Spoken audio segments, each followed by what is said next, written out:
వేములవాడ పట్టణంలోని శ్రీ సరస్వతి శిశు Mandir English medium high స్కూల్లో సాంప్రదాయబద్ధంగా ముందస్తు సంక్రాంతి వేడుకలు నిర్వహించారు. పాఠశాల అధ్యక్షులు డాక్టర్ మనోహర్, సమితి కార్యదర్శి ఘర్షకుర్తి వెంకటేశ్వర్లు ముఖ్య అతిథిగా హాజరై జ్యోతి ప్రజ్వలన చేసి వేడుకలను ప్రారంభించారు. విద్యార్థుల కోలాటాలు, రంగవల్లులు, గాలిపటాల ఆటలతో వేడుకలు అంగరంగ వైభవంగా జరిగాయి. మాతాజీలు పిల్లలతో కలిసి ఏర్పాటు చేసిన సంస్కృతి, గ్రామీణ సాంప్రదాయ కళారూపాలు అందరినీ ఆకట్టుకున్నాయి. విద్యార్థినిలు మైదానంలో రంగురంగులతో వేసిన ముగ్గులు ప్రత్యేక ఆకర్షణగా నిలిచాయి.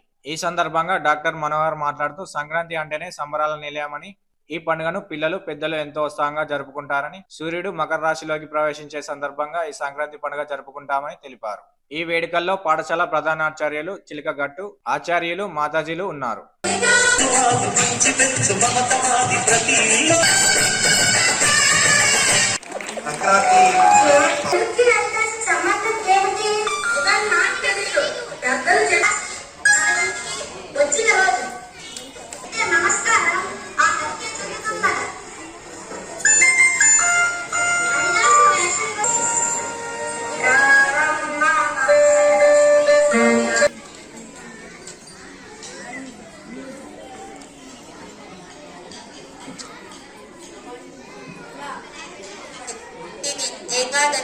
Date 10 January 2025.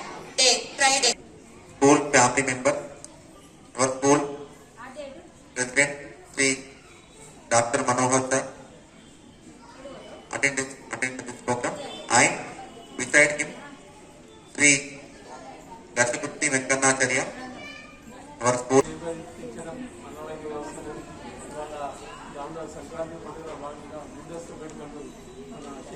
సంక్రాంతి పండుగ నాడు మనం చాలా నువ్వులు బెల్లం తింటాం.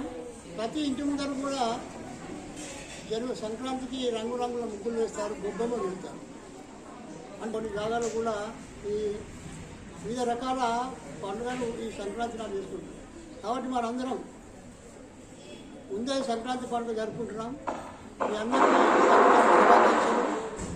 ఈ మనం హైందవ ధర్మంలో సంస్కృతిలో కొన్ని మనం నేర్చుకోవాలి. ఇది హైందవ సంస్కృతిలో ఒక భాగం. కాబట్టి మనందరం కూడా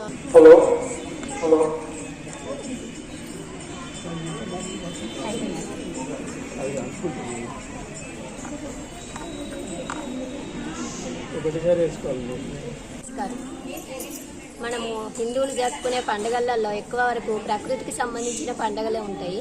దానికి సంబంధించి బతుకమ్మ తర్వాత పూలను పూజించే పండుగ బతుకమ్మ అయితే, దీపావళి సందర్భంగా దీపాలను దీపలక్ష్మిగా పూజించే పండుగ అదొకటి. దాని తర్వాత సంక్రాంతికి మనము కొత్త ధాన్యాలు వస్తాయి, మళ్ళీ కొత్త పంటలు వేయడానికి రెడీ అవుతారు రైతులందరూ.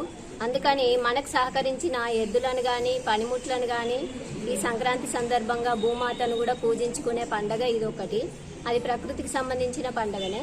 రంగురంగుల ముగ్గులతోటి రంగవల్లులు వేసుకొని ప్రొద్దున్నే లేచి ఆవు పేడతోటి వాళ్ళకి ముగ్గులు వేసుకొని దానిపైన గొబ్బిళ్ళు పెట్టుకొని పండగ జరుపుకుంటాము. ఈ పండగ సందర్భంగా అందరూ రోజు హెల్దీ ఫుడ్ తినరు కనుక దానికోసం పండగలను అనుసరించి అయినా తింటారని ఈ పండగలల్లో సీజన్ను బట్టి పండగలకు సంబంధించిన ఫుడ్ అనేది తయారు చేసుకొని తింటాము. దానిలో ఈ సంక్రాంతికి చలి ఎక్కువగా ఉంటుంది.